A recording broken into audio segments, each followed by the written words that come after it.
রানীপুর পৌঁছাতে বিকেল হয়ে গেল ইশতিয়াকের। রওনা দিয়েছিল দুপুরের পরে। ঢাকা থেকে ঘণ্টা দেড়েকের পথ। আরিচা রোডের রাজফুলবাড়িয়া নেমে হাতের বাঁয়ে 5 কিলো পথ সিএনজিতে যেতে হয়। রানীপুর ছোট্ট একটা জায়গা, কয়েকটা গার্মেন্টস আছে আশেপাশে। তারই অফিসার কর্মচারীরা নিজেদের থাকার মতো আবাসিক এলাকা তৈরি করে নিয়েছে। রাস্তাঘাট বেশ উন্নত। সিএনজি স্টেশনে নেমে ইশতিয়াক চারপাশ দেখতে দেখতে সামনে এগুলো। কিছু দূর যেতেই একটা সুন্দর বাড়ি চোখে পড়ে গেল। উঁচু প্রাচীর করা হলেও বাইরে থেকে দেখা যায় দেয়াল ঘেঁষে মাঝারি সাইজের সুপারি গাছ লাগানো। একদম কোণে মোটার রেন্ট্রি গাছে মোটা মানি প্ল্যান্ট জড়িয়ে আছে। বাড়ির নাম আয়েশা প্যালেস। সাদা মার্বেল পাথরের উপর কালো হরফে লেখা, চকচক করছে। ইশতিয়াক খেয়াল করে দেখল বাড়ির মালিকের নাম লেখা মোহাম্মদ আজমল সাখাওয়াত। নামটা ভীষণ চেনা চেনা লাগলো, কিন্তু হুট করে মনে পড়তে পারল না। বিষয়টা মাথা থেকে সরিয়ে সামনে হাঁটতে লাগলো ইশতিয়াক। আরও কিছু পথ পেরোলেই খালামণির বাসা। ইশতিয়াক তানভীর, ইশতিয়াক নামেই পরিচিত। একটা বেসরকারি বিশ্ববিদ্যালয়ের রাজনীতি বিজ্ঞানের হিসেবে স্থায়ী ফ্যাকাল্টি হিসেবে আছে। লম্বায় 5 ফিট 11 ইঞ্চি, দোহারা গড়নের চেহারা, ফর্সা গায়ের রং রোদে পুড়ে বাদামি হয়ে গিয়েছে। ইশতিয়াকের মেজ খালু আফরিন নিটোয়ার সিনিয়র ম্যানেজার হিসেবে আছেন। রানীপুরে ছোট্ট একটা বাড়ি করেছেন। দিশা আর দিহান দুইজন খালাতো ভাই বোন, এখানেই স্কুল কলেজে পড়ছে। ইশতিয়াকের 2 দিন বেড়ানোর কথা, তাই দুজন খুব উত্তেজিত। আসলে ইশতিয়াকের সাথে গল্পের আসর খুব জমজমাট হয়। ভীষণ সাহসী আর অনেক বুদ্ধিমান ইশতিয়াক বুদ্ধিদীপ্ত আলাপে আসর জমিয়ে রাখে। রাতে খাবার পরে তাই জমিয়ে গল্পের আসর জমল। এই কথা সেই কথাই রাত বাড়ল অনেক। কথার মাঝে ইশতিয়াক হঠাৎ জিজ্ঞেস করল, রানীপুর ঢোকার মুখে ভীষণ সুন্দর একটা বাংলো দেখলাম। আজমল সাখাওয়াত নামে এক লোকের বোধ হয়, চেনো তোমরা? দিশা বলল, আরে আজমল সাখাওয়াতকে চেনে না ভাইয়া? ভীষণ জনপ্রিয় লেখক তো, হাজার হাজার কপি বই সেল হয় তার। আই সি, এজন্য নামটা খুব পরিচিত লাগছিল, পেপার পত্রিকায় দেখেছি। হ্যাঁ তাই হবে, উনি বেশিরভাগ সময় এখানেই থাকেন, ফ্যামিলি ঢাকায় থাকে। ওনার জন্য রানীপুরের নাম এত মানুষ জানে আর কি। বর্তমানে ভীষণ ভীষণ জনপ্রিয়। উনি একাই থাকেন, পরিবার থাকে না সাথে? না, লেখেন বোধহয় নিরিবিলিতে, তাই একাই থাকেন। বাসার বাইরে খুব একটা আসেনও না। ওনার বাড়ি থেকে তো বংশী নদী খুব কাছেই, বসে বসে দেখে সময় কাটান বোধহয়। লেখক মানুষ, একটু নিভৃতচারী। পরিবার ঢাকায় থাকে সম্ভবত। রাতে ঘুমাতে গিয়ে ইশতিয়াকের হঠাৎ মনে পড়ে গেল কয়েক বছর আগে একটা সংবাদ সম্মেলন চোখে পড়েছিল।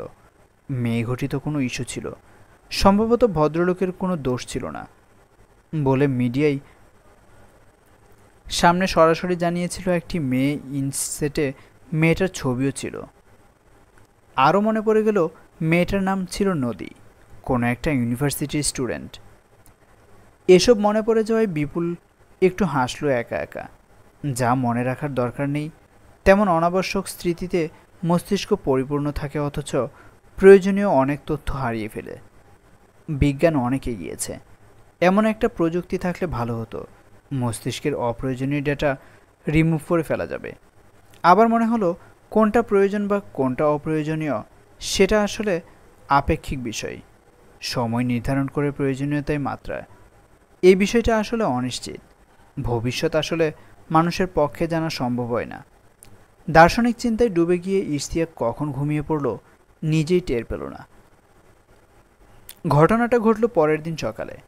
সকালে চা দিতে গিয়ে বুড়ির মা প্রথম দেখল আজমল সাহেব টেবিলে বসে আছেন, মাথা টেবিলে। প্রথমে দেখে মনে হলো যেন টেবিলে মাথা দিয়ে তিনি ঘুমাচ্ছেন। দরজা বাইরে থেকে চাপানো ছিল, ধাক্কা দিতেই খুলে গেল টেবিলের উপর ল্যাপটপ। তার মানে তিনি সারা রাত লিখেছেন, ভোর রাতে ঘুমিয়েছেন হয়তো। বুড়ির মা আজমল সাহেবের বাড়িতে রান্নার কাজ করে। সে একবার ডাকল, স্যার চা নিয়ে আসছি। আজমল সাহেব কোনো নড়াচড়া করলেন না দেখে কয়েকবার ডাকার পরে বুড়ির মায়ের কাছে বিষয়টা অস্বাভাবিক লাগলো। সে আস্তে ধাক্কা দিল। আজমল সাহেব গড়িয়ে চেয়ার থেকে মেঝেতে পড়ে গেলেন। বুড়ির মা চিৎকার করে উঠল। ওর চিৎকার শুনে আজমল সাহেবের ম্যানেজার হাসনাত দৌড়ে ছুটে এলো আজমল সাহেবের ঘরে। হাসনাত বসে নিচতলায়। বুড়ির মা এ বাড়িতে রাতে থাকে না, সকালে কাজ করতে আসে। বাড়িতে আজমল সাহেব ছাড়া আরও থাকে আজমল সাহেবের ভাগ্নে ইনান। সবাই তাকে ইন্নু বলে ডাকে। দারোয়ানও থাকে, তবে মূল বাড়ির বাইরে, গেটের সাথেই তার কোয়ার্টারে। দুঃসংবাদটা দ্রুতই ছড়িয়ে পড়ল। ছোট্ট মফস্বল রানীপুর ছাড়িয়ে জাতীয় দৈনিক, অনলাইন নিউজ পোর্টাল, কয়েকটি টেলিভিশন চ্যানেলে ব্রেকিং নিউজ, নিজস্ব বাগানবাড়িতে পাঠক নন্দিত লেখক আজমল সাখাওয়াতের রহস্যজনক মৃত্যু। আজমল সাখাওয়াত সাহেব বর্তমান সময়ের একজন জনপ্রিয় লেখক। বইমেলা ছাড়াও তার বই সারা বছর পাঠকের পছন্দের তালিকায় থাকে। আজমল সাহেবের বই গত কয়েক বছর ধরে বেস্ট সেলার লিস্টে একদম শুরুতে থাকে। পুলিশের উপর মহলের তাই সাড়া পড়ে গেল। এই এলাকা সাভারের মধ্যে পড়ে, তাই সাভার থেকে দ্রুতই পুলিশ এবং প্রশাসনের কর্মকর্তারা পৌঁছে গেল রানীপুরে। আজমল সাহেবের পরিবারের লোকজন সবাই ঢাকায় থাকে। তিনি প্রায়ই নিরিবিলিতে লেখালেখি করতে রানীপুরের বাড়িতে এসে থাকেন। এখানে তার অনাথ ভাগ্নে ইন্নু থাকে আর ম্যানেজার হাসনাত থাকে তার সকল বৈষয়িক কাজ দেখাশোনা করতে। বুড়ির মা সকাল থেকে রাত পর্যন্ত থাকে, রান্নাবান্না, ঘরের কাজ সবই সে করে। ম্যানেজার হাসনাত বাইরের সব কাজ দেখাশোনা করে। আজমল সাহেবের মৃত্যুর খবর পেয়ে পুলিশ এসে আজমল সাহেবের বডি নিয়ে গেল। আজমল সাহেবের রুমটা লক করে রাখা হলো। অন্তত মৃত্যুর কারণ না জানা পর্যন্ত বাড়ির সামনে পুলিশ পাহারা বসানো হলো। ইশতিয়াক সকালে হাঁটতে বেরিয়েছিল। রানীপুর জায়গাটা ছোট এবং ছবির মতো সাজানো। শহরের পাশ দিয়ে বংশী নদী কুলকুল করে বয়ে চলেছে। চায়ের দোকানের সামনে আলোচনা দেখে দাঁড়িয়ে শুনল খবরটা। গত রাতেই দিশা দিহানের সাথে ওনার বিষয়ে কথা হয়েছিল। সকালে এই খবর কথা ছড়িয়েছে আজমল সাহেব খুন হয়েছেন। স্বাভাবিক কৌতূহল জেগে ওঠে ইশতিয়াকের। কে খুন করতে পারে আজমল সাহেবের মতো সজ্জন ব্যক্তিকে? তীক্ষ্ণ বুদ্ধিসম্পন্ন সপ্রতিভ ইশতিয়াকের পর্যবেক্ষণ শক্তি চমৎকার। চায়ের দোকান থেকে বের হয়ে সে কৌতূহলবশত আজমল সাহেবের বাড়ির দিকে হাঁটতে শুরু করল। সারা শহর জুড়ে কানাঘোষা এই একই খবর নিয়ে। মানুষ হিসেবে সবাই খুবই ভালো জানে আজমল সাহেবকে। এই ছোট্ট জায়গাটা তার জন্যই দেশের মানুষ এক নামে চিনে ফেলে। আজমল সাহেবের বাড়ির সামনে জটলা, কৌতূহলী মানুষ ভিড় জমিয়েছে। পুলিশের গাড়ি ছাড়াও প্রশাসনের কর্তাদের গাড়িও দেখা যাচ্ছে। এমন বিখ্যাত লোকের জন্য উপর মহলের চাপ তো থাকবেই। আজমল সাহেবের বাড়ির নাম আয়েশা প্যালেস। ইশতিয়াকের মনে হলো আয়েশা কার নাম হতে পারে, মা নাকি স্ত্রী? বাড়ির চারপাশে উঁচু দেওয়াল, দেওয়ালের উপর ভাঙা কাঁচের টুকরো দিয়ে ডিজাইন করা, বেশ ইউনিক। বাইরে থেকে কারোর ঢোকা খুব একটা সহজ ব্যাপার না। তার মানে কি বাড়ির ভেতরের কেউ? যদিও খুনের বিষয়টা এখনও নিশ্চিত বলা যাচ্ছে না। ইশতিয়াক বাইরে থেকে দেখল বাড়ির দোতলায় টানা লম্বা বারান্দা। এই বারান্দা থেকে হেঁটে দোতলার রুমগুলোতে যেতে হয়। বিভিন্ন শৌখিন ইনডোর গাছপালা দেখা যাচ্ছে। বারান্দায় দাঁড়ালে নদী দেখতে পাওয়ার কথা। কিছুক্ষণ দাঁড়িয়ে ইশতিয়াক চলে যাচ্ছিল। সকালে হাঁটতে বেরিয়েছিল ট্রাউজার আর টি শার্ট পরে। এত দূরেই ঘরোয়া পোশাকেই চলে এসেছে। কেউ একজন পিছু ডাকল, এই ইশতি না?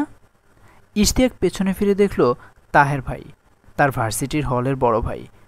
পলিটিক্স করত, পুলিশের বড় কর্মকর্তা এখন। ইশতিয়াক যখন ঢুকেছে ক্যাম্পাসে, ভাই তখন মাস্টার্সে। হলে সংসদে রাতভর মিটিংয়ের পরে ভাইয়েরা দল বেঁধে খাওয়াতে নিয়ে যেত। আবার বিভিন্ন কোর্সের বই, মাঝে মাঝে কোর্সের প্রয়োজনে আন্তর্জাতিক বিষয়ের বিভিন্ন রেফারেন্স বই ভাইয়ের কাছে সহজেই পাওয়া যেত। আহা, কি সুখের সময় ছিল। ওকে দেখে তাহের ভাই দূর থেকে চিনেছেন। কাছে যেতে জড়িয়ে ধরলেন। এদিকে কোথায় এসেছিস? তোর বাসা ঢাকাতে না? রানীপুরে মেজো খালার বাড়িতে এসেছি ভাই। আর অযাচিত কৌতূহলে বাঙালি সবসময়ই এগিয়ে, তাই খবরটা শুনে এইখানে আর কি। তাহের ভাই স্মিত হেসে বললেন, হ্যাঁ, বেশ রহস্যময়। কোনো আঘাত নেই শরীরে। সুরতহালে তেমন কিছু লেখার পেলাম না। নর্মালি লাগছিল, তবে কেমন যেন বসেছিলেন। পুরো বিষয়টা একটু অস্বাভাবিক। পয়জন আছে কিনা ফরেন্সিক রিপোর্ট পেলে বোঝা যাবে। ইশতিয়াক বলল, ভাই রুমটা দেখা যাবে একটু? যদিও বলা উচিত না, তোমার উপর চাপ আছে বুঝতে পারছি। আচ্ছা বিকেলের দিকে দেখি। এখন অনেক লোক, সিভিলিয়ান হিসেবে ঢুকলে অনেক কথা হবে। সাংবাদিকেরা ভিড় করে আছে। তাহের ভাইয়ের সাথে কথা বলে আজমল সাহেবের পরিবার সম্পর্কে হালকা ধারণা পাওয়া গেল। আজমল সাহেবের পরিবার বলতে স্ত্রী আর 2 ছেলে। বড় ছেলে ইঞ্জিনিয়ার, ঢাকায় একটা বেসরকারি প্রতিষ্ঠানে চাকরি করে। বিবাহিত স্ত্রী সহ বাবা মায়ের ফ্ল্যাটেই থাকে। কোনো ইস্যু হয়নি এখনো। ছোট ছেলে MBA করছে একটি বেসরকারি বিশ্ববিদ্যালয়ে, বিয়ে করেনি, বিদেশে সেটেল করার ইচ্ছে আছে।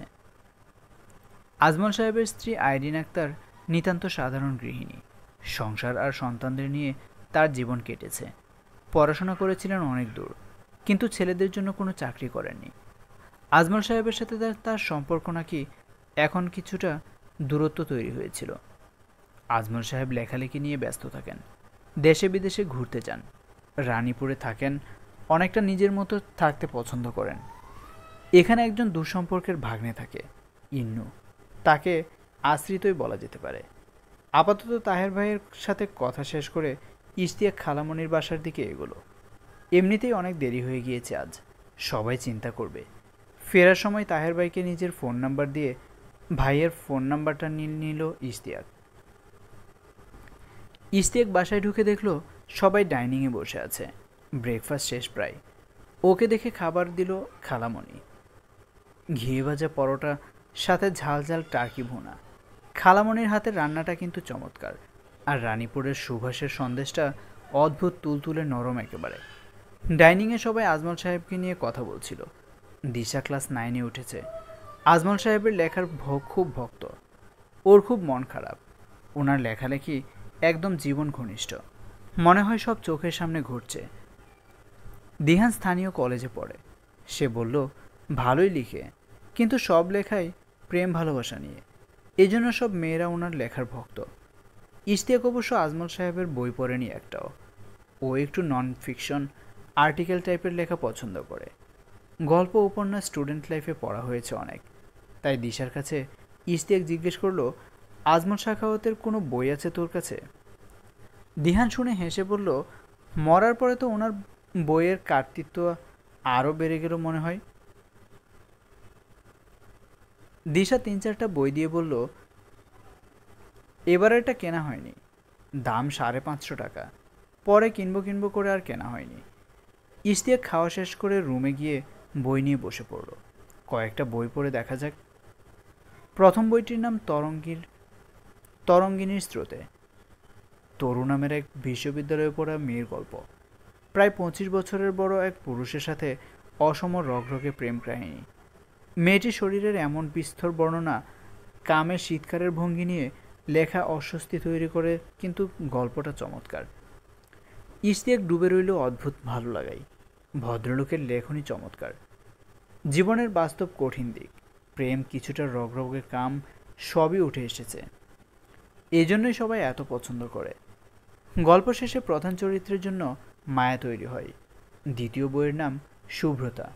এটাও বেশ ভালো। গ্রামের এক সহজ সরল মেয়ের গল্প, জীবন থেকে নেওয়া গল্প। সহজ সরল মেয়ের জটিল প্রেমে আত্মহারা হওয়ার গল্প। তৃতীয় বইটি পড়ার সময় হলো না।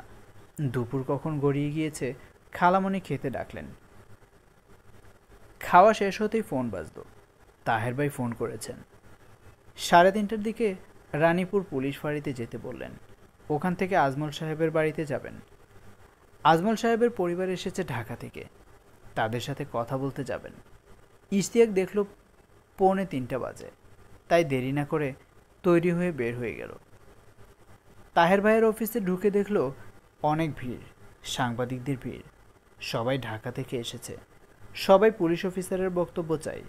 তাহের ভাই বললেন, প্রাথমিকভাবে মনে হচ্ছে হার্ট ফেল, কোনো আঘাত পাওয়া যায়নি, বাকিটা ময়নাতদন্তের রিপোর্ট আসলে বোঝা যাবে। সংবাদ সম্মেলন শেষ করে তাহের সাহেব বের হলেন। ইশতিয়াক বাইরে বসেছিল। ভাই বললেন, ভিতরে গেলি না কেন? সে হেসে বলল, সমস্যা নেই, অনেক ভিড় দেখে ভিতরে যায়নি। এরপরে ওখান থেকে আরও 2জন অফিসার সহ ওরা আজমল সাহেবের বাড়িতে গেল। যেতে যেতে তাহের ভাই বললেন, কোনো ক্লু নেই, নর্মাল মৃত্যুই মনে হচ্ছে। ইশতিয়াক উত্তর দিল, ভদ্রলোক চরম লিখতেন, দুটো বই পড়লাম সকাল থেকে। হ্যাঁ, আমিও ভাবছি পড়ে দেখব। আসলে এখন কোনো অবসর পাই না বই পড়ার মতো।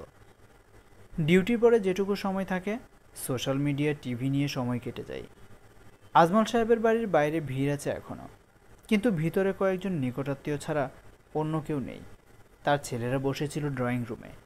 মর্গে হাসনাত গিয়েছে। আজমল সাহেবের স্ত্রী আর পুত্রবধূ উপরের রুমে। তাহের ভাই বললেন, একটু স্পটে যাব। আপনাদের এখন বিব্রত করা ঠিক হয়নি যদিও, তবুও কিছু কথা বলতে হবে। আজমল সাহেবের বড় ছেলে বলল, না না, ঠিক আছে, আপনি আপনার ডিউটি করুন। পরিবারের সকলে মানসিকভাবে বিপর্যস্ত। তাহের ভাই ইশতিয়াককে নিয়ে স্পটে গেলেন, সাথে আরও একজন অফিসার। আজমল সাহেবের রুমটা একদম শেষ মাথায়। ইশতিয়াক ঘড়ি দেখল, নিচ থেকে আসতে 40 সেকেন্ড সময় মতো লাগলো। বাড়িটা ছিমচাম, তবে অতটাও বড় নয়। রুমে ঢুকে ইশতিয়াক সব দিকে তাকিয়ে দেখল রুমের দরজা জানালা বন্ধ থাকার কথা। রুমটি শীতাতপ নিয়ন্ত্রিত, কিন্তু বুড়ির মা বলেছে দরজা চাপানো ছিল, মানে লক করা ছিল না। তাহলে কি রাতে এসি চালানো হয়নি? রুমে মোটা মোটা দুটো বড় বড় মোমবাতি, এখনও বোধ হয় লোডশেডিং হয়। এরকম মোমবাতি টিনের ফ্রেমে নর্মাল মোম গলিয়ে বড় করে বানানো হয় সাধারণত। তবে এই সময়ে সবাই চার্জার লাইট ব্যবহার করে। আজমল সাহেব অবশ্য লেখক মানুষ, অনেক খেয়ালি হতে পারেন, হয়তো মোমবাতি বেশি পছন্দ করেন। রুমের চারিদিকে তাকিয়ে ইশতিয়াক জিজ্ঞেস করল, ভাই, রুম থেকে কিছু কি সরানো হয়েছে আলামত হিসেবে? তাহের ভাই বললেন, টেবিলের উপর থেকে ফিঙ্গারপ্রিন্টের জন্য বই নেওয়া হয়েছে, কফির মগ নেওয়া হয়েছে। ইশতিয়াক বলল, পানির বোতল? একটা পানির বোতল বা গ্লাস তো থাকা উচিত। তাহের ভাই বললেন, তাই তো, কিন্তু পানির গ্লাস বা বোতল পাওয়া যায়নি। ইশতিয়াক চারপাশে তাকিয়ে সব খুঁটিনাটি দেখতে থাকে। রুমের লাগোয়া ওয়াশরুমটা বেশ বড় ও আধুনিক। ইশতিয়াক ওয়াশরুমে উঁকি দিয়ে দেখে বাথটাবের পাশে একটা মেয়েলি বডি ওয়াশের বোতল, বেশ বড়। আজমল সাহেব মেয়েদের বডি ওয়াশ ইউজ করতেন। আশ্চর্য বিষয়, শ্যাম্পুটা বিদেশি ব্র্যান্ডের, বেশ বড় সড়ো। নতুন বোতল কিন্তু বেশ খানিকটা ফাঁকা। এত তাড়াতাড়ি এতটা শেষ হলো কিভাবে? ছোটবেলায় ইশতিয়াকের বাসার কাজের বুয়া মায়ের অগোচরে শ্যাম্পু তেল বোতল থেকে ঢেলে নিয়ে যেত, সেভাবেই কেউ ঢেলে নিয়েছে নাকি? ইশতিয়াক ওয়াশরুম থেকে বের হলে তাহের ভাই জিজ্ঞেস করলেন, কি বুঝলি? ইশতিয়াক হেসে বলল, ভাই, টুকটাক কিছু সমস্যা আছে। যেমন রুমে পানির একটা পাত্র থাকবে সেটা নেই, বাথরুমে নতুন শ্যাম্পুর বোতল কিন্তু শ্যাম্পু নেই, যেন অর্ধেকটা শেষ। আর পাম অলিভ বডি ওয়াশ সাধারণত মেয়েদের জন্য, ছেলেরা বিশেষত 50 বছরের একজন ব্যবহার করছে। বিষয়টা একটু কেমন? এই গরমে রুমের এসি কি বন্ধ ছিল? না হলে দরজা কেন খোলা? সব মিলিয়ে কিন্তু কিছু কিন্তু থেকেই যাচ্ছে। তাহের ভাই বের হয়ে বললেন, বিসিএসটা ভালোভাবে দে, তোর পর্যবেক্ষণ সত্যি অনেক ভালো, পুলিশে জয়েন করবি। ইশতিয়াক হেসে বলল, পুলিশে ঢুকতে হলে বিসিএস দিতে হবে, কিন্তু বিসিএসের জন্য দীর্ঘমেয়াদী পড়াশোনা ইশতিয়াকের ভালো লাগে না একদম। বারান্দায় এসে দাঁড়িয়ে ওরা বাইরে তাকালো। বাগানটা দেখা যায়, বেশ বড় কম্পাউন্ড। ইশতিয়াক বারান্দায় ঝোলানো মানি প্লেটের গায়ে একটা বেশ লম্বা চুল লেগে থাকতে দেখল, কিন্তু রাসেল ভাইকে সেটা জানাল না এখনো। নিচে লোকজন জড়ো হচ্ছে, ওরা নিচে নেমে বাগানের দিকে গেল। ইশতিয়াক তাহের ভাইয়ের সাথে বাগানের ডান দিকের দেয়ালের পাশ দিয়ে হাঁটতে লাগলো। বেশ বড় বড় গাছ, ফুল গাছ, হাঁটতে ভালোই লাগে। বাগানের নিচটা যেন ঘাসের কার্পেট বিছানো, নিয়মিত ঘাস মেশিন দিয়ে কাটা হয় বোঝা যাচ্ছে। দেয়াল শেষ হয়েছে যেখানে সেখানে দাঁড়ানো দুজন। বাইরের একটা সুপারি গাছ দেয়াল লাগোয়া। হঠাৎ ইশতিয়াকের চোখ আটকে যায় একটা ভাঙা কাঁচের টুকরো দেখে। নীল রঙের কাঁচ, একটু বাঁকা। কাঁচটা তুলে নিয়ে চারপাশে তাকিয়ে আরও 2-3টা টুকরো পেয়ে গেল। তাহের ভাইকে দেখিয়ে বলল, ভাই, এটা ভাঙা চুরির টুকরো, বুঝতে পারছো কিছু? তাহের ভাই বললেন, বুঝতে পারছি চুরি, আর কিছু রিলেট করতে পারছি না। ইশতিয়াক হেসে বলল, এ বাড়িতে কোনো মেয়ে থাকে না, চুরির টুকরো থাকা সন্দেহজনক। তাহের সাহেব মাথা নাড়লেন, কথা সত্য। এরপর ওরা বাড়ির চারপাশে একটু হেঁটে এলো। ইন্নু থাকে নিচতলার একদম কোণের রুমে, গ্যারেজের পাশে। রুমের জানালার সাথে একটা বাগানবিলাস গাছ বেশ ঝাঁকড়া হয়ে আছে। গাছের নিচটা পরিষ্কার নয়, অনেক টুকরো ময়লা কাগজের টুকরো। ওখানে গোলাপি রঙের সিগনেচার প্যানের মুখ পড়ে আছে কয়েকটা। তাহের ভাই ডাকলেন, ইশতিয়াক চলে আয়, ভেতরে যাই। একটা দিন কেটে গেল। পরের দিন তাহের ভাই ফোন করে বললেন, ইশতিয়াক, তোর ধারণা ঠিক, আজমল সাহেবের পানির বোতল পাওয়া গেছে বাসার সামনেই। ওনার একটা চাইনিজ পানির পট ছিল। ম্যানেজার হাসনাত সাহেব সেটা পেয়ে আমাকে জানিয়েছেন। ইশতিয়াক জিজ্ঞেস করলো, পোস্টমর্টেম রিপোর্ট কখন আসবে? আজ রাতে বা কাল সকালে পেয়ে যাব। ইশতিয়াক একটু ইতস্তত করে জিজ্ঞেস করে ফেলল, বাসার সবাইকে টুকটাক প্রশ্ন করা যাবে ভাই? তাহের সাহেব জানেন বিপুল বুদ্ধিমান এবং অনেক তীক্ষ্ণ পর্যবেক্ষণ শক্তি সম্পন্ন। এমনিতে ওনার উপরে উপরমহলের চাপ আছে। দেশ বরেণ্য একজন লেখক তার এলাকায় নিজ বাড়িতে রহস্যজনকভাবে মারা গেলেন। তাই তিনি ভাবলেন ওকে সাথে নিয়ে আলোচনা করলে টুকটাক অনেক তথ্য কেসে কাজে লাগবে, কিন্তু অফিসিয়ালি সিক্রেট রাখতে হবে বিষয়টা। ইশতিয়াককে তাই তাহের সাহেব বললেন, অফিসিয়ালি বিষয়টা কনফিডেন্সিয়াল রাখতে হবে। তোর পরিচয়টা কাউকে বলার দরকার নেই, আমি ম্যানেজ করব। ইশতিয়াক খুশি হয়ে গেল। তার মনে হচ্ছে সে কিছু একটা আঁচ করতে পারছে, তবে মনে আসছে মুখে আসছে না এমন অবস্থা। গতকাল আসার পথে এই বছর বের হওয়া আজমল সাহেবের সাদা শাড়ির জমিন বইটি কিনে এনেছিল দিশার জন্য। দিশাকে বলেছে, আজ আমি পড়ি, কাল তুই নিস। দিশা তো মহা খুশি নতুন বই দেখে। ইশতিয়াক রাত জেগে বইটা শেষ করেছে। অদ্ভুত ভালো লাগে পড়তে। এটাও বাস্তব জীবনের গল্প, এক বিধবা পৌরা মহিলা আর তার মেয়ের গল্প। বইটা শেষ করে মনে হলো আজমল সাহেবের লেখায় কিছু একটা বিষয় আছে সেটা মেলাতে পারছে না ইশতিয়াক। দুপুরের দিকে তাহের ভাই গাড়ি পাঠালেন। ওরা আজমল সাহেবের বাড়ির দিকে গেল একসাথে। ওখানে প্রথমেই তার দুই ছেলের সাথে কথা হলো। বড় ছেলে নিজের কাজ নিয়ে ব্যস্ত থাকে, নতুন বিয়ে হয়েছে। ইশতিয়াকের পরিচয় নিয়ে বেশি প্রশ্ন করল না কেউ। সিনিয়র এএসপি সাহেব যখন নিয়ে এসেছে ওদেরই লোক হবে। ইশতিয়াক জানতে চাইল, বাবার সাথে সম্পর্ক কেমন ছিল আপনার? বড় ছেলে বলল, দেখুন, বাবাকে আমরা কোনোদিনই সেভাবে কাছে পাইনি। তিনি সাংবাদিক ছিলেন, পরে ছেড়ে দিয়ে একেবারে লেখার দিকে মন দেন।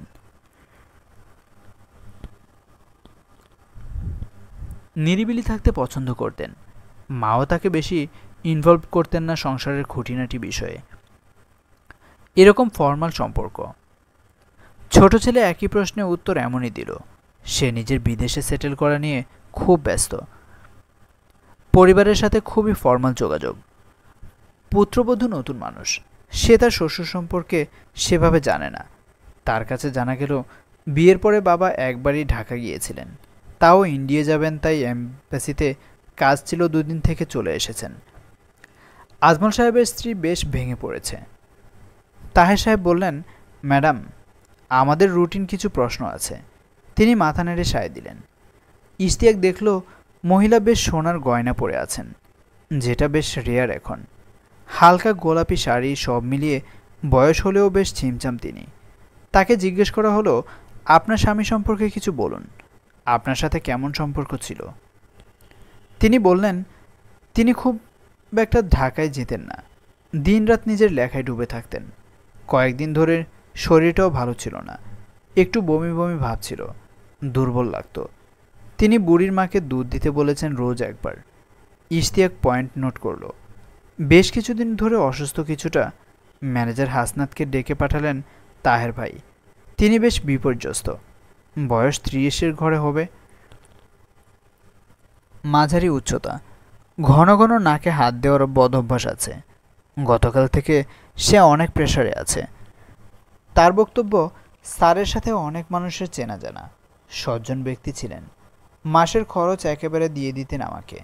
তারপর বলতেন, নিজের বাসা মনে করে সব সামলাও, আমাকে বিরক্ত করবে না। ইশতিয়াক বলল, আপনার কি মনে হয় কেউ কি মারতে পারে স্যারকে? মানে কোনো শত্রু? হাসনাত বলল, না না স্যার, স্যার এত ভালো মানুষ, প্রচুর মানুষকে দান খয়রাত করতেন। ইভেন গত বছর থার্ড জেন্ডারদের জন্য বেসরকারি হাসপাতালে টাকা দিয়েছেন, যাতে তাদের চিকিৎসা হয় ভালোভাবে। ইশতিয়াকের মনে হলো পয়েন্টটা গুরুত্বপূর্ণ। সাধারণত সমাজসেবক কেউ থার্ড জেন্ডারদের নিয়ে কাজ করে না। কিছু এনজিও ছাড়া এই কমিউনিটি নিয়ে ভদ্রলোক সমাজসেব ভাবতে চায় না একদম। এবার বুড়ির মাকে ডাকা হলো। তার একটু বুদ্ধি কম মনে হলো। বয়স 50-এর কাছে হবে, স্থূল শরীর, বোঝা যায় বেশি খাটতে পারে না। ইশতিয়াক আর চোখে বুড়ির মার চুল দেখল, কাঁচা পাকা মেশানো। কালকে চুলটার মতো দীঘল কালো লম্বা নয়। তার মনে হলো বারান্দায় অন্য কেউ দাঁড়িয়েছিল, কিন্তু কে? বুড়ির মা বলল, সে সন্ধ্যায় চলে যায় কয়েকদিন ধরে। তার মেয়ে নাতিপুতি নিয়ে কিশোরগঞ্জ থেকে বেড়াতে এসেছে এজন্য। গত পরশুদিনও সে সন্ধ্যায় চলে গিয়েছে। স্যারের কফির পানি ফ্লাক্সে গরম করা ছিল, কফি বিনস মগ টেবিলে রাখা ছিল। ম্যানেজার স্যার হয়তো বানিয়ে দিয়েছেন, ইন্নুও বানাতে পারে। ইন্নু আজমল সাহেবের ভাগ্নে, স্থানীয় কলেজে অনার্স পড়ে, বয়স 22-23 হবে। রোগা চেহারা, মোটা চশমা পরে তাকে বয়স্ক দেখায়। আজমল সাহেব রাতে একবার ব্ল্যাক কফি খেতেন। পরশু রাতে, মানে যে রাতে আজমল সাহেব মারা গেলেন, মেনু কী ছিল, কী খেয়েছিলেন রাতে? বুড়ির মা বলল, সেদিন তো রান্না করতে হয়নি। কৃষ্ণা দিদিমণি সজনে দিয়ে ছোট মাছের ঝোল, পাবদা মাছ ভাজা, মাসকলাইয়ের ডাল আর বাসমতি চালের ভাত দিয়ে গিয়েছিলেন। ইশতিয়াকের মনে হলো মেনুটা পরিচিত, কোথাও শুনেছে। মনে করতে পারল না তাৎক্ষণিকভাবে। দারোয়ানকে ডাকা হলো এবার। গত পরশু কারা এসেছিল? দারোয়ান বলল, তেমন কেউ চোখে পড়েনি। সন্ধ্যায় একবার রেশমি হিজড়া এসেছিল, তবে কখন গেছে দারোয়ান দেখেনি। মাঝে মাঝে আসে ওরা, স্যার টাকা পয়সা দেন ওদের সবাইকে। আর বিকেলে এসেছিলেন হাই স্কুলের ম্যাডাম কৃষ্ণা দিদি। তিনিও স্যারের কাছে আসেন প্রায়ই, বই নেন। মাঝে মাঝে স্যার ও ম্যাডামের বাসায় যেতেন বইপত্র নিয়ে। ইদানিং সময় পান না বলে ম্যাডামই বইপত্র নিতে বা দিতে আসতেন। কথা শেষ করে ইশতিয়াক তাহের ভাইয়ের সাথে ওখান থেকে বের হলো। তাহের ভাই তাকে জিজ্ঞেস করলেন, কি মনে হলো? ইশতিয়াক বলল, বোঝার চেষ্টা করছি ভাই। সাধারণত কি হয়, আমরা হিজড়াদের এড়িয়ে চলি, বড়জোর দেখা হলে 200 টাকা দিই। স্যার এত ভালো যে ওদের বাসায় অ্যালাউ করতেন, বিষয়টা অস্বাভাবিক না? তাহের সাহেব বললেন, হয়তো উনি আসলেই ওদের মানুষ হিসেবে সম্মান করেন। ইশতিয়াক অন্যমনস্কভাবে বলল, হয়তো। তারপর তাহের ভাইয়ের দিকে তাকিয়ে বলল, এদের সাথে কথা বলার দরকার না ভাই? হ্যাঁ দরকার আছে, ব্যবস্থা করছি। ইশতিয়াক বিদায় নিয়ে চলে গেল বাসার দিকে। তাহের সাহেব চেয়েছিলেন ওকে নামিয়ে দিতে, কিন্তু ও রাজি হলো না। হাঁটতেই ভালো লাগছে বলল। দুপুরে বাসায় পৌঁছাতে ইশতিয়াকের বেশ দেরি হয়ে গেল। দেখল টেবিলে বসে দিশা খাচ্ছে, স্কুল থেকে ফিরেছে মাত্র। ইশতিয়াকের খিদে মরে গেছে। তারপরেও খেতে বসলো। খেতে খেতে দিশাকে জিজ্ঞেস করলো, তোদের বাংলার ম্যাডাম কৃষ্ণা? দিশা বলল, হ্যাঁ দুজন আছে, দিলরুবা ম্যাডাম আর কৃষ্ণা দিদি। কে ভালো পড়ায়? দিশা উত্তর দিল, দিলরুবা মিস খ্যাচখ্যাচ করে বেশি, আর কৃষ্ণা দিদি কখনো রাগ করে না, হাসি খুশি। জানো, তার না অনেক কষ্ট, কিন্তু কখনো বোঝা যায় না সেটা। একটাই মেয়ে ওনার, আমাদের থেকে 2 ক্লাস সিনিয়র। এসএসসি পরীক্ষা দিতে পারেনি এবার, নার্ভাস হয়ে গেছে নাকি, অসুস্থ, এখন আর বের হয় না বাসা থেকে। দিদিমণির তো ওই একটা মেয়েই সব কিছু। ইশতিয়াক জানতে চাইল কেন, তার হাজব্যান্ড কি করে? ম্যাডাম তো বিধবা, স্বামী মারা গেছে 5-6 বছর আগে। ও আচ্ছা। এরপর নিঃশব্দে খাওয়া শেষ করে উঠে গেল রুমের দিকে। তাহের ভাই সন্ধ্যার দিকে ফোন করলেন, ডেকে নিলেন ইশতিয়াককে। তার মাথাটা হালকা করা প্রয়োজন। ইশতিয়াক এলে কিছুক্ষণ গল্প করা যাবে। আরও জানালেন, ওই দিন রাতের খাবারের কোনো স্যাম্পল পাওয়া যায়নি। হাসনাত রাতেই টিফিন ক্যারিয়ার দিয়ে এসেছে কৃষ্ণা রায়ের বাসায়। হিজড়াপল্লীতে লোক পাঠিয়েছিলেন। সবাই আজমল সাহেবকে খুব ভালো মানুষ হিসেবে জানে। বার দুয়েক তার বাসায়ও গিয়েছে কয়েকজন। আজমল সাহেব তাদের ট্রিটমেন্টের সুব্যবস্থা করেছেন স্থানীয় সুরক্ষা ক্লিনিকে। ইশতিয়াক পৌঁছালো তাহের ভাইয়ের বাংলোতে।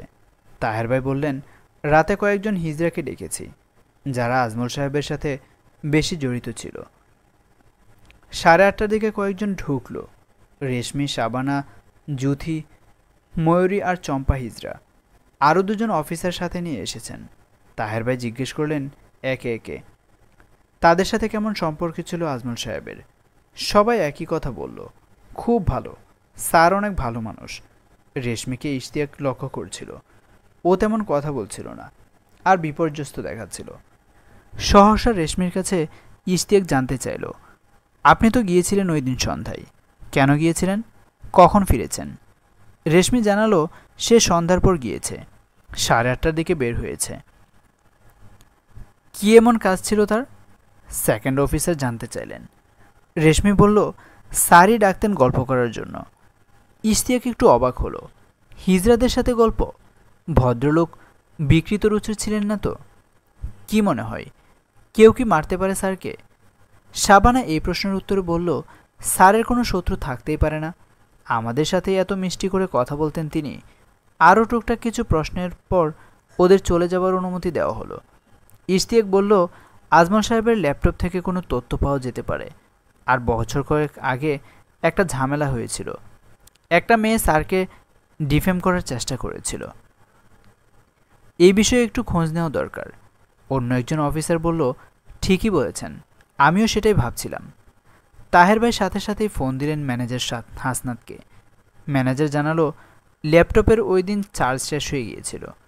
পুলিশ তো রুমটা বন্ধ রেখেছে, তেমনই আছে। তাহের সাহেব বললেন, কাল গিয়ে চেক করলো। কাল পোস্টমর্টেম রিপোর্টটাও চলে আসবে। কৃষ্ণারায়কে ডেকে পাঠিয়েছি কাল থানায়, ওনার সাথেও কথা বলা হবে। রাতে তাহের ভাই ডিনারের ব্যবস্থা করেছিলেন বাংলোতেই। তিনি একাই থাকেন অবশ্য, ওয়াইফ ঢাকায় থাকেন। রাতে খাবার পরে ইশতিয়াক বলল, ভাই এভাবে ফর্মালভাবে মনে হয় বিশেষ কাজ হবে না। তাহের ভাই বললেন, হ্যাঁ, রিপোর্ট আসুক। হত্যা কিনা বোঝা যাচ্ছে না এখনও। হত্যা হলে ডিটেকটিভ বেঞ্চ থেকে এক্সপার্ট পাঠাতে রিপোর্ট করব। তোর কিছু মনে হচ্ছে? শ্যাম্পু, বডি ওয়াশ, ফরেন্সিক পাঠাতে পারো। কেন জানি মনে হচ্ছে ওখানে কিছু থাকতে পারে, যদিও তেমন কিছু মনে হচ্ছে না। তাও যখন বললি কাল পাঠাবো। ইশতিয়াক মাঝরাতে ফিরল বাসায়। দিশাকে ডেকে জিজ্ঞেস করলো, তোর কৃষ্ণা দিদির বাসায় কোনোভাবে নিয়ে যেতে পারবি? দিশা একটু অবাক হয়ে বলল, আমি তো দিদির কাছে পড়ি না, কোনো কাজ ছাড়া কিভাবে বাসায় যাব? আমার একটু দরকার আছে। উনি তো বাংলার টিচার, ওনার কাছে কিছু বইটই দেখতাম আর কি। লিটারেচারের ভালো বই থাকার কথা ওনার সাথে। দিশা বলল, আচ্ছা দেখি কথা বলে। পরদিন বিকেলে তাহের ভাই ফোন করে ইশতিয়াককে যেতে বললেন। রিপোর্ট এসেছে, ফোনে বলতে চান না। ইশতিয়াক গেল সন্ধ্যার দিকে। আজমল সাহেব মারা গিয়েছেন কার্ডিয়াক অ্যারেস্টে, আনুমানিক রাত 3:30-4টার দিকে। কিন্তু তার শরীরে এক ধরনের পয়জন পাওয়া গেছে, যেটা দীর্ঘদিন ধরে তার স্নায়ুতন্ত্রকে এফেক্টেড করেছে। এটা হলো মার্কারি বা পারদ, আর সেটা লং টাইম ধরে উনি কোনোভাবে ব্যবহার করেছিলেন বা সেবন করছিলেন। রিপোর্ট দেখা যাবে একবার? তাহের ভাই রিপোর্টের কপি দিলেন ইশতিয়াকের কাছে। ডেথ কজেস কার্ডিয়াক অ্যারেস্ট লেখা। টক্সিক এলিমেন্টের বিষয়টা সেভাবে হাইলাইটেড না। তাহলে কি নর্মাল ডেথ ধরে নিতে হবে? এটা নিয়ে আর না ঘাটালেও সমস্যা নেই। তাহলে আসলে আমার সন্দেহ শেষ হয়নি, কিন্তু চাইলে অফ করে দেওয়া যায় এখন। আজ ওনার বাড়ি গিয়েছিলে?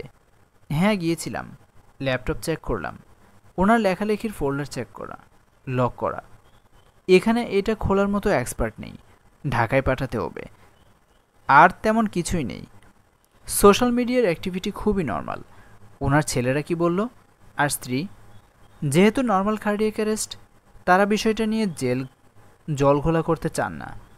ওনার যে সম্মান আছে সেটা যেন নষ্ট না হয় কোনোভাবেই, পরিবার সেটাই চাই। তাহলে পোস্টমর্টেম রিপোর্ট কি সেভাবে তৈরি করা? তাহের ভাই একটা সিগারেট ধরালেন, বললেন, হতেই পারে, এদেশে সবই সম্ভব। ইশতিয়াককে জিজ্ঞেস করলেন, ধরাবি একটা? ইশতিয়াক হেসে বলল, ভাই চলে না আমার। তাহের ভাই বললেন, কঠিন তো, খুব ভালো। আমার প্রেশারে থাকলে দু একটা লাগে, অ্যাডিকশন নেই।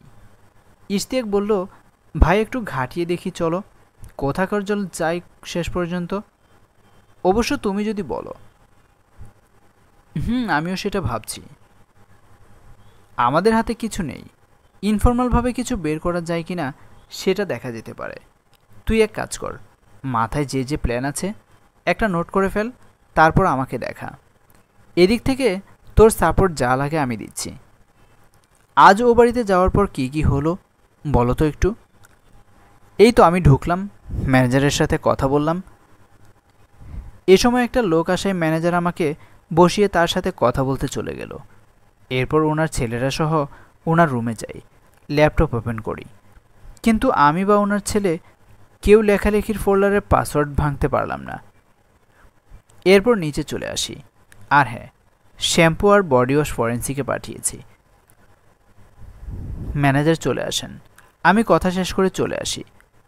কে এসেছিল বাইরে সেটা জানো?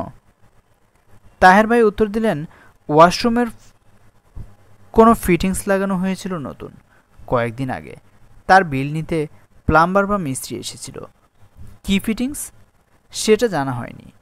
এবার ইশতিয়াক জিজ্ঞেস করলো, ফরেন্সিক রিপোর্ট আসবে কবে? কোনো ফিঙ্গারপ্রিন্ট পাওয়া গেছে? এখনও না, তাছাড়া এখানে এক্সপার্টও নেই। দেখ, পুলিশ সব কিছু পারে না, কোনো কাজ করতে প্রতিবন্ধকতা অনেক। ইশতিয়াক স্মিত হেসে বলল, কৃষ্ণা রায়ের সাথে কথা হলো? উনি খুবই আপসেট, থানায় এসেছিলেন। ওনারা বেশ ভালো বন্ধু। সেদিন রাতে ওনার রান্না করা খাবারগুলো আজমল সাহেবই খেতে চেয়েছিলেন। ফেসবুকে টেক্সট দেখিয়েছে আমাকে, কাঁদছিলেন খুব। ইশতিয়াক মনে মনে কয়েকটা পয়েন্ট সাজিয়ে নিল।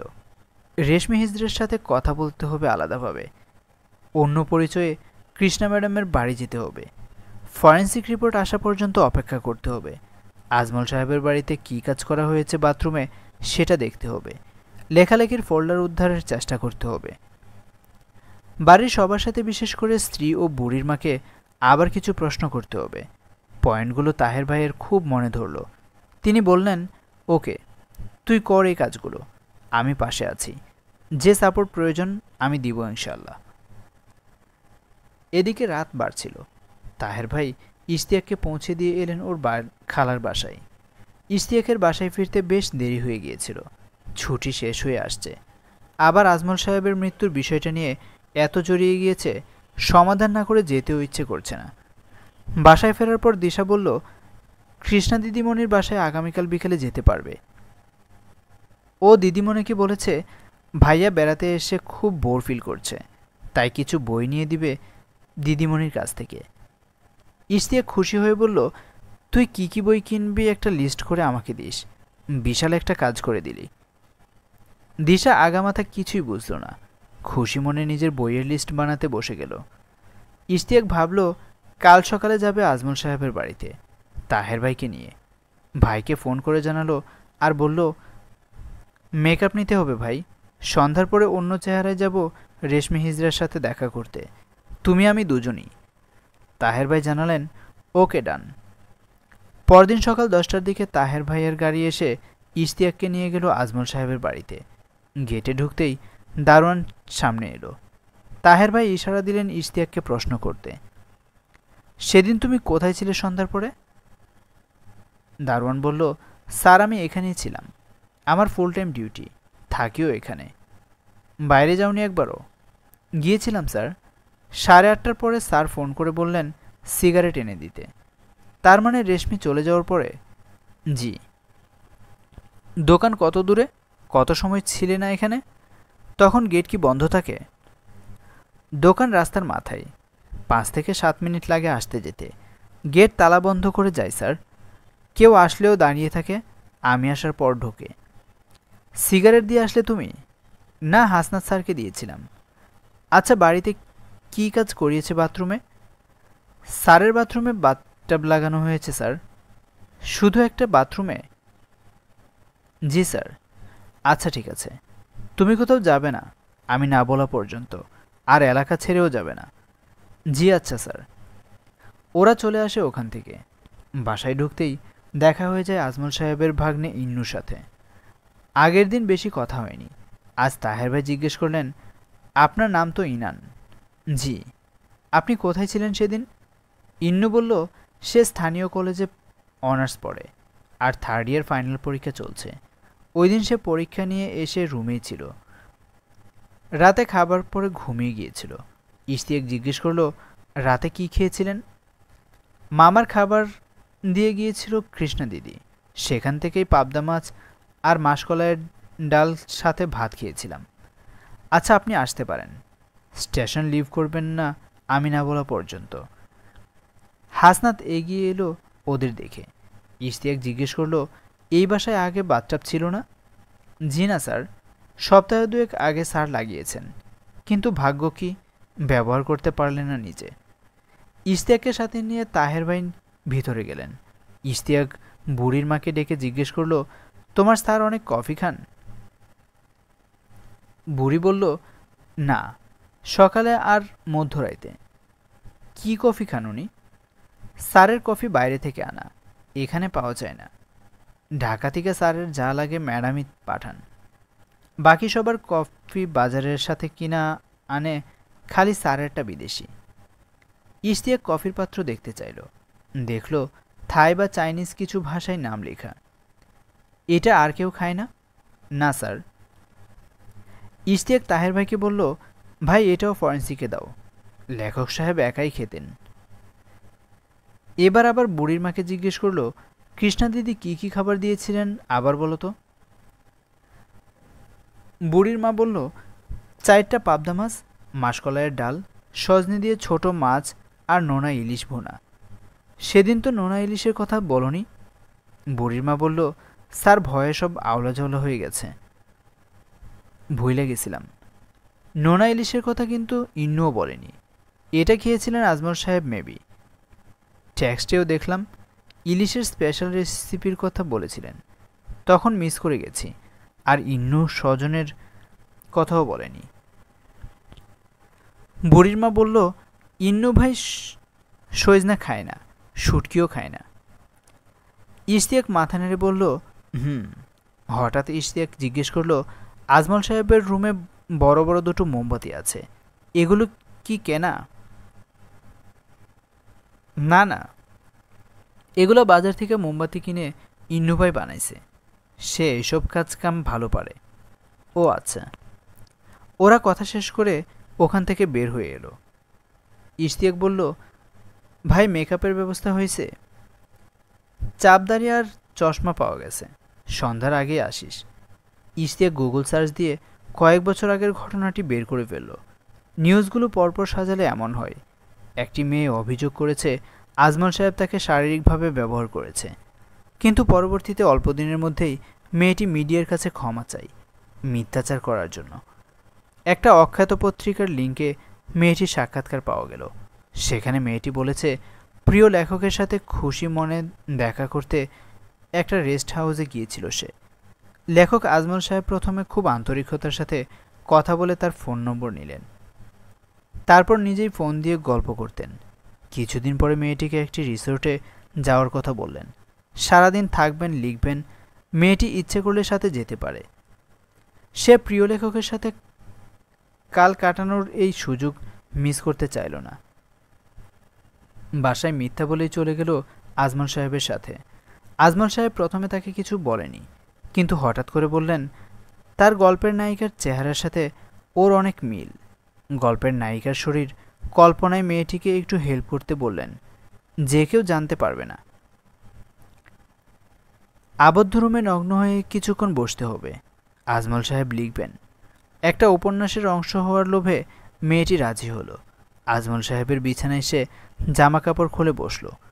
আজমল সাহেব লিখলেন কিছুক্ষণ, তারপর উঠে এসে মেয়েটির স্পর্শকাতর অংশ ছুঁয়ে দিলেন। মেয়েটি তখন প্রতিবাদ করতে পারল না। আজমল সাহেব একটু পরপর মেয়েটিকে উত্তেজিত করে লিখতে লাগলেন। শেষে মেয়েটি কামাসক্ত হয়ে আজমল সাহেবের সাথে ঘনিষ্ঠ হতে চাইল। ইশতিয়াক হতভম্ব হয়ে গেল। এটা তো সেই প্রথম পড়া বইটির গল্প। মেয়েটি উপন্যাস প্রকাশের পরে যখন এই ঘটনা প্রকাশ করে, বিখ্যাত প্রকাশনা সংস্থা তাকে চাপ দিয়ে মুখ বন্ধ করার আর প্রেস মিট করায়। মেয়েটির ট্রেস কেউ জানে না এখন। দিশার স্কুল ছুটি হয় 3টায়।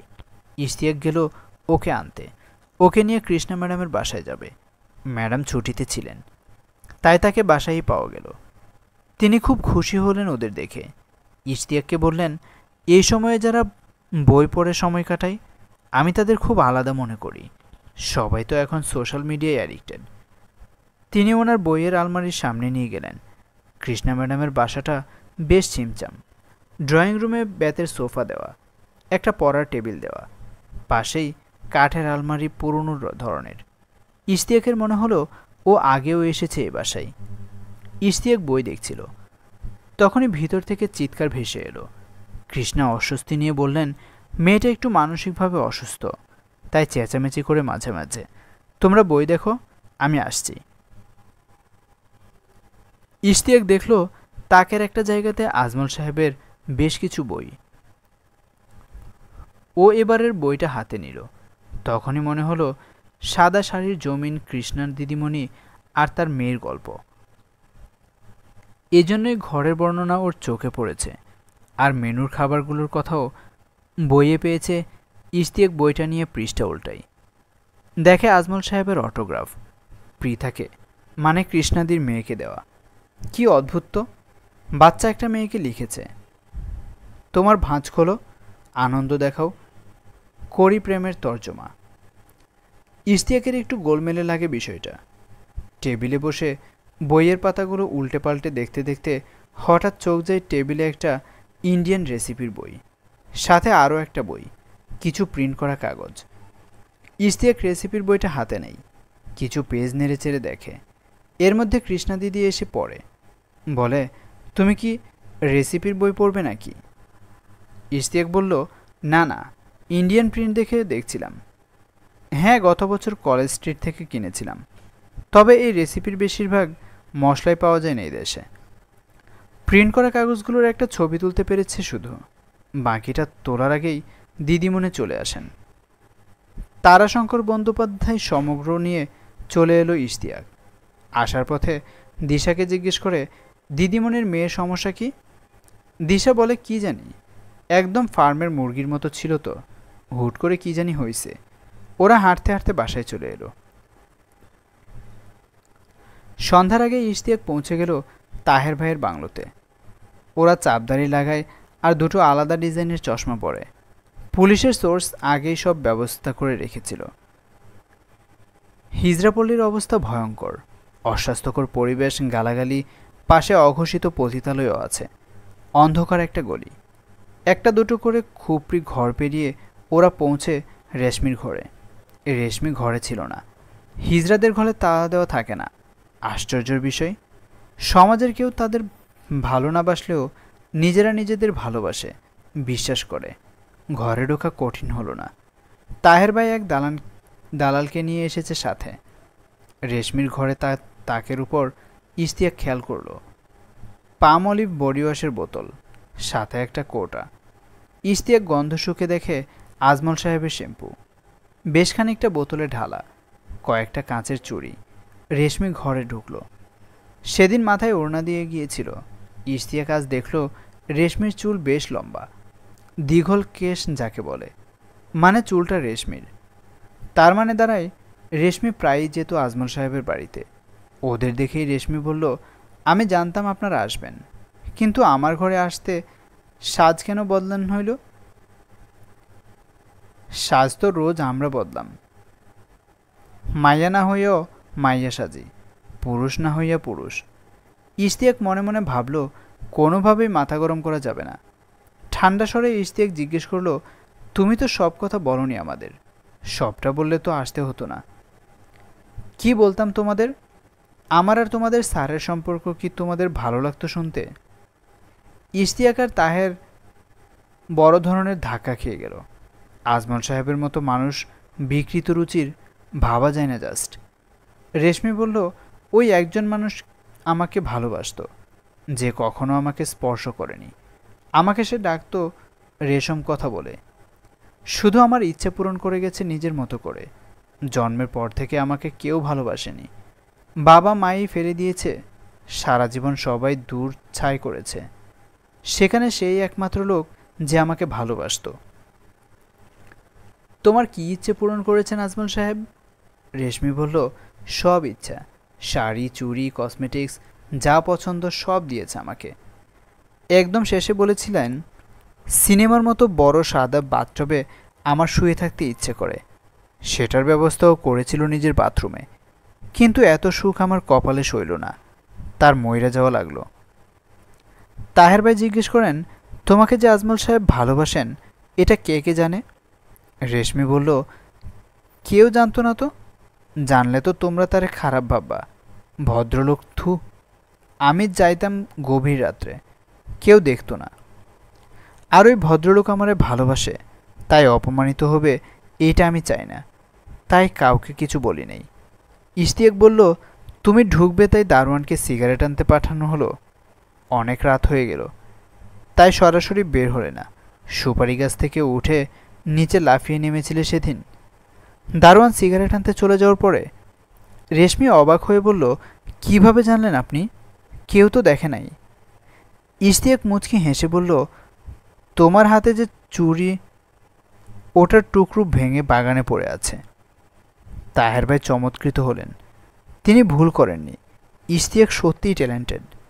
ইশতিয়াক বলল, তোমাকে এত ভালোবাসে, তাহলে তাকে বিষ দিলে কেন?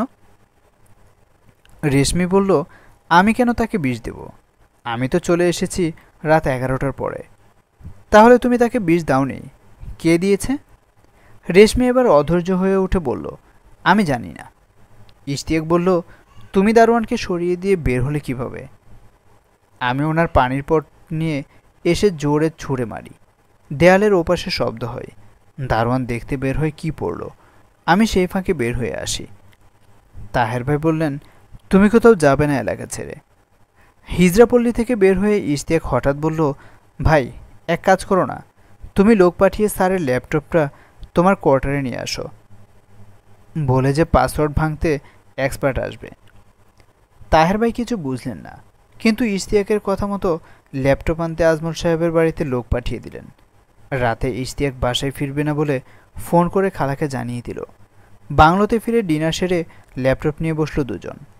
ইশতিয়াক পাসওয়ার্ড উদ্ধার করতে চেষ্টা করলেও পারল না অনেকক্ষণ।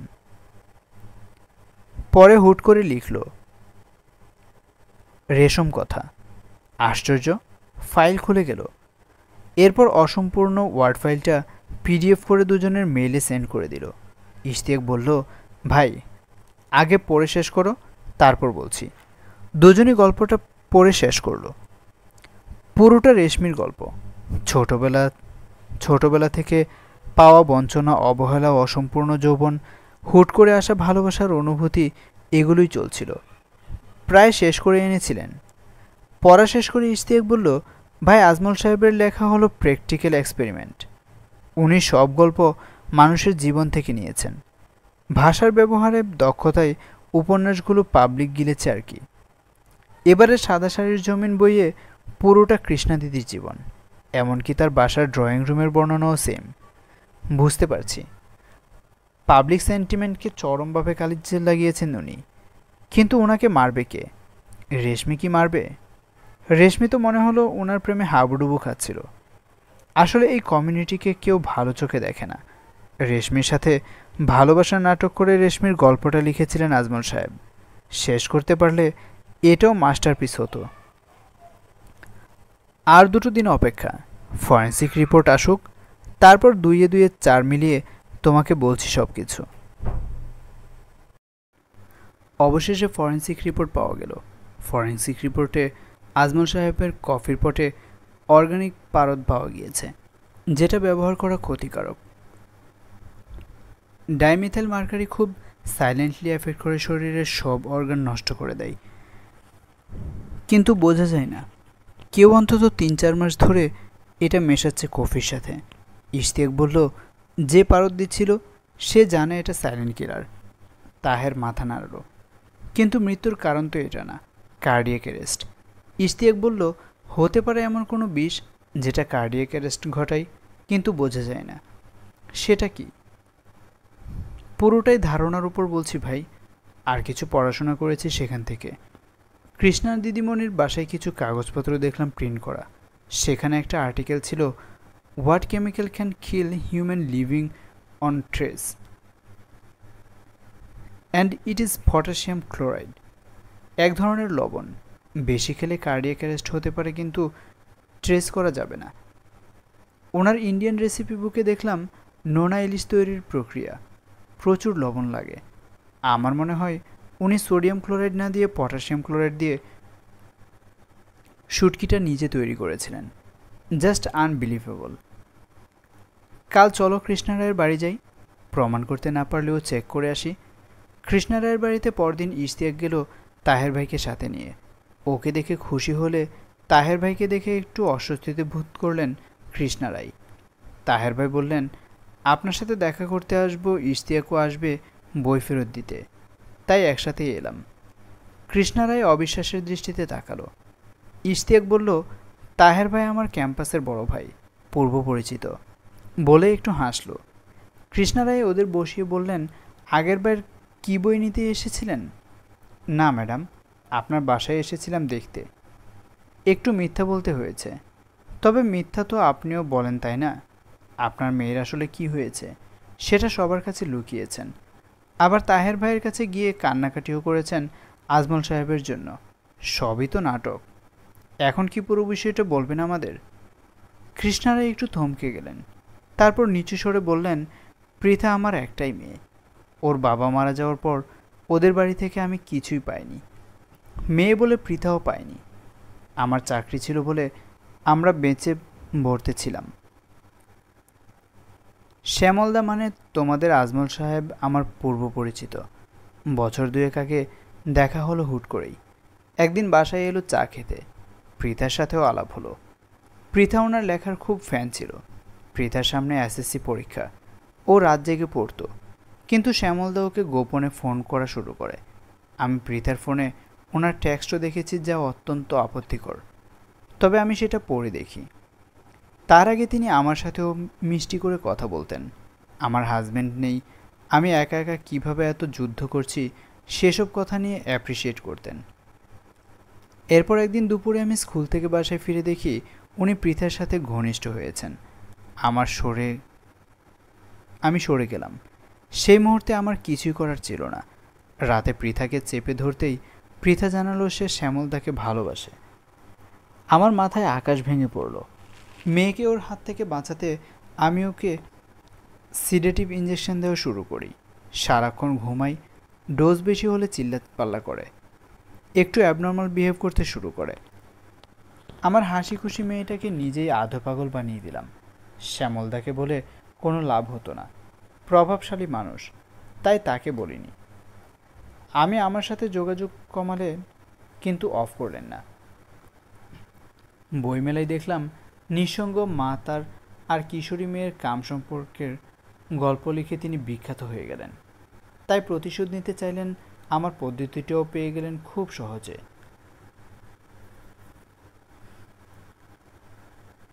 একটু দম নিয়ে কৃষ্ণা রায় বললেন, আমি জানি আজমল সাহেব কার্ডিয়াক অ্যারেস্ট মারা গিয়েছেন, আমি কিছু করিনি। এক নিঃশ্বাসে কথাগুলো বলে গেলেন কৃষ্ণা রায়। ইশতিয়াক বলল, সোডিয়াম ক্লোরাইডের বদলে পটাশিয়াম ক্লোরাইড ইউজ করলে সেটা কার্ডিয়াক অ্যারেস্ট ঘটাতে পারে। এটা আপনার এখানে একটা আর্টিকেলে দেখেছিলাম। কৃষ্ণা রায় কথা বললেন না। তাহের সাহেব বললেন, মেয়েটা টিনেজার, আপনার উচিত ওকে বোঝানো। তা না করে কি উদ্ভট সমাধান বের করলেন? আপনার বিরুদ্ধে অভিযোগ প্রমাণ করা এতটাও সহজ হবে না, আর আমরা করতেও চাই না। শুধু বোঝাতে চাইছিলাম, একটা ভুল দিয়ে আর একটা ভুল ঠিক করা যায় না। মেয়েটাকে ভালো ডাক্তার দেখান। দিন শেষে মেয়ে ছাড়া কিন্তু কেউ নেই আপনার পাশে। কৃষ্ণা রায় চুপ করে বসে রইলেন। কৃষ্ণা রায় বাড়ি থেকে ওরা বের হয়ে তাহের ভাই বললেন, চলো বাজারের দিকে হাঁটি একটু। ইশতিয়াক বলল, আচ্ছা কৃষ্ণা রায়কে ধরবে না পুলিশ? দেখো আজমল সাহেবের পরিবার থেকে চাইনি কোনো জল ঘোলা হোক। আর সত্যি বলতে এটা ক্রাইম, তবে মানসিকভাবে ইগনোর করে যাওয়া যায়। তোর অনুমানে তো কোর্টে কাজ হবে না। পটাশিয়াম ক্লোরাইড ছিল ইলিশ শুটকিতে, এটা প্রমাণ করা যাবে না। শক্ত কোনো প্রমাণ নেই। আর ওনার দিকটা দেখ, একটা বাজে লোক, মানুষের জীবন নিয়ে ব্যবসা করে। হ্যাঁ, এটাকে ব্যবসায় বলবো আমি, কোনোভাবেই ক্রিয়েটিভ না। ইশতিয়াক বলল, তাহের ভাই পুলিশের চাকরি করলেও মনটা এখনও অনেক নরম। হাঁটতে হাঁটতে বাজারের ভিতর ঢুকে পড়ল ওরা। একটা ইলেকট্রনিক্সের দোকান থেকে আজমল সাহেবের ম্যানেজার হাসনাত বের হলো। ওদের সাথে দেখা হতেই সালাম দিল। তাহের ভাই জিজ্ঞেস করলেন, ও বাড়ির কী খবর? কাল চলে যাবে সবাই। কি কিনলেন? আর বলবেন না, স্যারের রুমের এসির রিমোটটা কয়েকদিন ধরে নষ্ট, জোরে চাপ দেওয়া লাগতো। স্যার কয়েকবার বলেছেন, তো দিনে আমি অন করে দিতাম, রাতে ইন্নু দিত, তাই আজ কাল করে কেনা হচ্ছিল না, সেটা কিনলাম আজ। ইশতিয়াকের মাথায় পয়েন্টটা ঢুকলো। ইন্নু কি করে? শুধু পড়ে? কোন সাবজেক্টের স্টুডেন্ট ও? হাসনাত জানালো, বোটানি। পড়ার পাশাপাশি কলেজের এক টিচারের সাথে কাজ করে, খাতা টাতা দেখে, টুকটাক কাজ করে আর কি। 1,000-5,000 টাকা পায়, হাত খরচ চলে আর কি। তিনি কি ওর ডিপার্টমেন্টের স্যার? হ্যাঁ। আপনি কতদিন কাজ করছেন এখানে? তা প্রায় 7 বছর। এই বাড়ি করার পর থেকেই আছি। এটা কি আজমল সাহেবের পৈতৃক জায়গা? না, জায়গাটা ইন্নুর মায়ের ছিল, স্যার কিনে নিয়েছেন। ইশতিয়াক এবার জানতে চাইল, স্যারের জন্য যে কফি আসতো ঢাকা থেকে, ওটা কি ইনটেক আসতো? হ্যাঁ, ফুল প্যাকড। বাইরে থেকে যেভাবে আসে, আমি বা ইন্নু প্যাক খুলে বুড়ির মাকে দিই একটা একটা। আচ্ছা, বুঝলাম। আজ রাত 9টার দিকে আপনাদের ও বাড়িতে আসবো, সবাইকে একটু থাকতে বলবেন। ইশতিয়াক বলল। তাহের ভাই বললেন, কি ভাবছিস বলবি আমাকে? সবটাই অনুমান করছি ভাই, যা ভাবছি মিলে গেলে আজই তুমি মনে হয় আসামি পেয়ে যাবে। কিন্তু অ্যারেস্ট কি করবে? আসামির দোষ বুঝে তারপর, বলে তাহের ভাই হাসলেন। রাতে ইশতিয়াক আর তাহের ভাই গেলেন আজমল সাহেবের বাড়িতে। আগেই সরাসরি ঢুকলেন ইন্নুর রুমে। ইশতিয়াক ভূমিকা না করে জিজ্ঞেস করলো, তুমি তো সায়েন্সের স্টুডেন্ট, ডাইমিথাইল পাউডারের বিষক্রিয়া জানো? ইন্নু নির্বিকারভাবে বলল, না স্যার, জানি না। ওর মুখে কোনো প্রতিক্রিয়া নেই। ইশতিয়াক বলল, এখন বলো কতদিন ধরে বিষ দিচ্ছ মামাকে? ইন্নু বলল, আমি কোনো বিষ দিইনি। তাহের ভাই এবার রেগে গিয়ে বললেন, রিমান কি জানো তো? ইন্নু এবারে একটু ভয় পেয়ে গেল। ইশতিয়াক বলল, কফিতে পারদ পাওয়া গেছে। আমার ধারণা রুমের মোমবাতির সাথেও পারদ মেশানো আছে। বুড়ির মা বলেছে এই মোটা মোমবাতি তুমি বানিয়ে দিয়েছ। প্যারাফিনের সাথে মার্কারি মিশিয়ে সাইলেন্ট কিলার বিষাক্ত গ্যাস বানানো যায়। তোমার ঘরের সামনে আমি 3টা সিগনেচার পেনের মুখ দেখেছি। এগুলো আসলে সিগনেচার পেন না, থার্মোমিটারের ঢাকনা ছিল। তুমি জানো পারদ সাইলেন্ট কিলার, সেটাই দিয়েছ মামাকে। কিন্তু কেন? মামার আশ্রয়ে থেকে তাকে কেন মারতে চাইলে? ইন্নু ইন্নু এবার অধৈর্য হয়ে বলল, উনি ভালো মানুষের মুখোশ পরে থাকেন, এক একটা মেয়ের সাথে সম্পর্ক করেন, বিভিন্ন বয়সের। কৃষ্ণা দিদির বাচ্চা মেয়েটাকেও ছাড়েনি। সবাইকে কবিতা চিঠি দিয়ে মুগ্ধ করে তারপর সেই কাহিনী লিখেন। শেষে ধরেছে ওই হিজড়াটাকে, সহ্যের সীমা ছাড়িয়ে গিয়েছিল। আর ইশতিয়াক বলল, আমার মনে হয় আরও কথা আছে। এই বাড়িটার জায়গা তোমাদের ছিল, তাই না? হ্যাঁ। আমার মাকে ভুলিয়ে জায়গা কিনে নেন, কিন্তু সব টাকা দেননি। চাইলেই বিভিন্ন অজুহাত দেখাতেন। মায়ের শেষ সময়ে এ বাড়িতে এনে রাখলেন, কিন্তু ভালো চিকিৎসাও করাননি।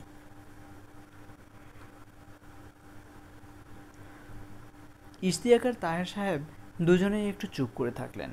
এরপরে তাহের সাহেব বললেন, এসো ভেতরে এসো, সবার সাথে কথা বলি। সবাই ড্রয়িং রুমে বসেছিল। তাহের ভাই শুধু বললেন, আজমল সাহেবের ল্যাপটপের পাসওয়ার্ড পাওয়া গিয়েছে।